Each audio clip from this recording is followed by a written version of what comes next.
wiil dhalinyaro ayaa xabada beeda madaxa kaga dhuftay xildhibaan ka tirsan baarlamaanka dalka Australia oo lagu magacaabo Senator Fraser Annan kaasoo ku guda jiray shir jaraa'id oo si jees iyo ku digasho uga hadlayay muslimiintii badneed ee shalay lagu dilay masjid ku yaala waddanka New Zealand.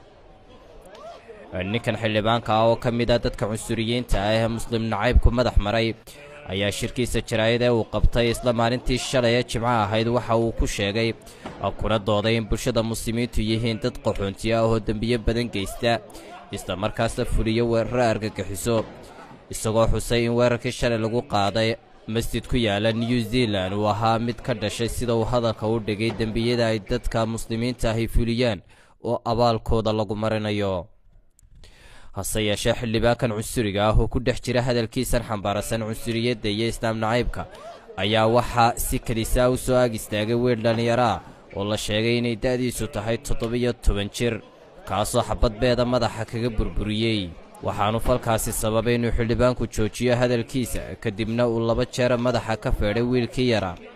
waxaana markiiba ninkan xildhibaanka oo aad u cadhaysan qabtay rag meesha joogay oo u muuqday inay ka tirsan yihiin ciidanka ilaalada ammaanka dalka Australia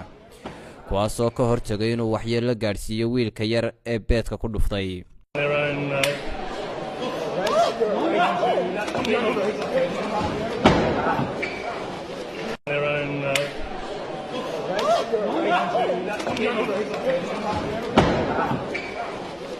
hadalkan ka soo baxay ninkan xildhibaanka ah ayaa si weyn looga cambaareeyay gudaha dalka Australia iyo meelo badan oo caalamka ah iyadoo ra'iisul wasaaraha Australia Master Scott Morrison oo saxaafadda la hadlay Sabtidii maanta uu ku dhawaaqay inay mooshin ka dhan ah ninkan xildhibaanka ah u gudbin doono baarlamaanka dalkiisa si looga qaado tallaabada ku habboon iyadoo ra'iisul wasaaruhu sheegay inuu hadalkan ka soo yeedhay xildhibaanku uu yahay mid ka baxsan anshaxa loona dulqaadan doonin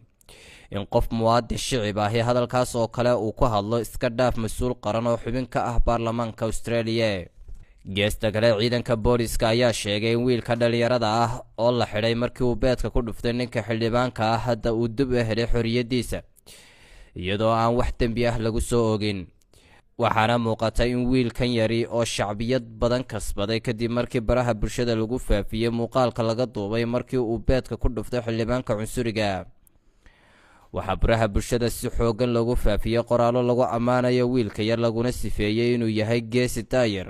oo u hiiliyay bini'aadanimada iyo isdhexgalka bulshooyinka caalamka waxaana baraha bulshada laga sameeyay bogag dhaqaale loogu ururinayo wiilkaas yar si lacagtaas uu iskaga difaaco haddii wax dambi ah lagu soo ogo sidoo kalena uu ku iibsado beedad badan. maxamed xasan daacad Saab TV.